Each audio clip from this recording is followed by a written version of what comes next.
remember back in high school? Remember back in high school when the teacher assigned group work, like it was a group project?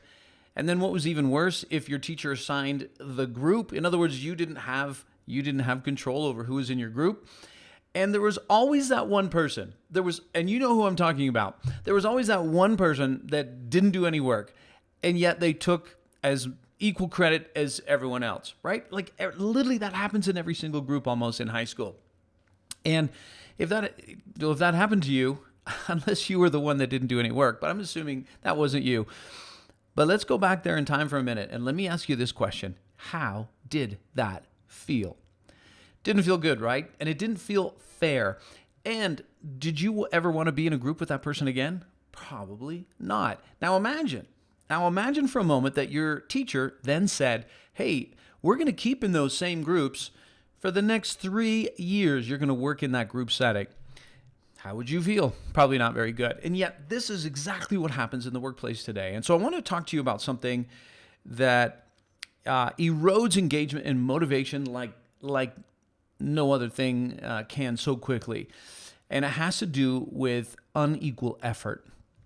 And the reason I started out with talking a little bit about that, back in high school, because we can all relate to that. And you might have been on a team before in the work setting in a similar thing where there's one person that you feel like, or two, they feel like they're not pulling their weight, and it has an impact on us. Now, if you're a leader, if you're a CEO, if you're a business owner, this is really important for you to understand this. Because often what happens is there can be inequality of effort on our teams, and we don't know about it. And it's like erosion. It's causing erosion in the engagement of your staff. Because let me show you this just visually. Sometimes it's easier when we can look at it in this way. So imagine here's the team, right? This is your high school group, or this is the work team, that works for you. And if there's one person that is not as committed as everyone else. So what happens is, let's say we take the average of effort. We take the average of effort with everybody.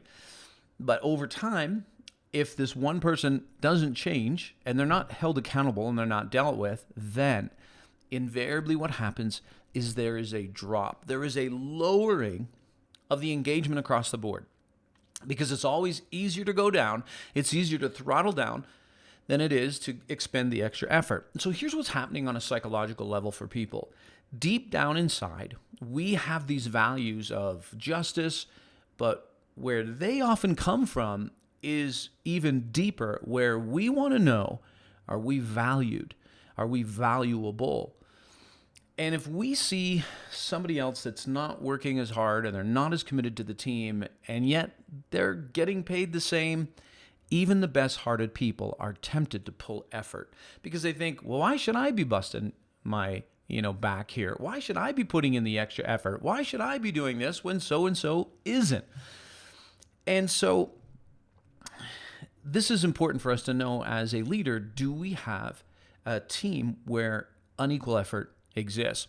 So one of the things we do in our Natural Born Leaders program, where we're working with CEOs and business owners, is we give an assessment to their teams. It's called the Inspiring Teams Assessment. And by the way, if you want that assessment, just email me or just message me here, and I can show you how to get that.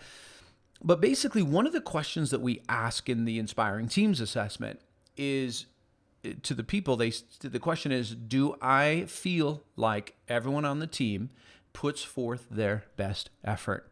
And another question has to do I feel like everyone on the team puts the best interest of their team above their own work interests? And we're looking at those two questions for any low answers. Now, often what happens when we get the results back and we go over them with the business owner or the CEO, they're surprised because they're viewing it as, yes, of course, everybody is putting in equal effort, because if they weren't, they would be dealing with it. And so then it shows up that, oh, not everybody agrees with that. Not everybody thinks that, which means we have a problem. Now, the problem is usually one of two things. It's either that your team doesn't see what you see.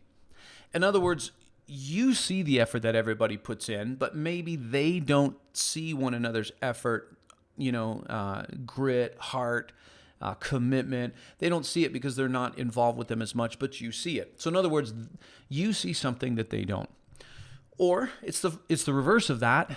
They see something that you don't, right? Because you're busy, you're running 1,000 miles an hour, you're doing a lot of different things, but you might have people on your team, and they see that one person, right? Just like back in high school, they see the person that's not really putting in the effort. They're not really as committed, and this is why we ask this question. Now, you can ask this question, by the way, in a kind of a formal setting, like in a survey, like with our Inspiring Team survey, or you can ask this in one-on-ones.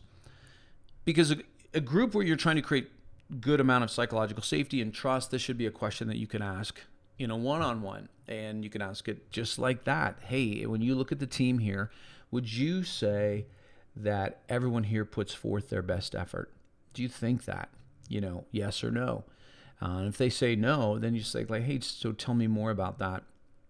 And you're not looking for people to be tattletales, but what you're looking for is if there is, so you're going to ask that to multiple people. And if multiple people say the same person, then you gotta go deal with that.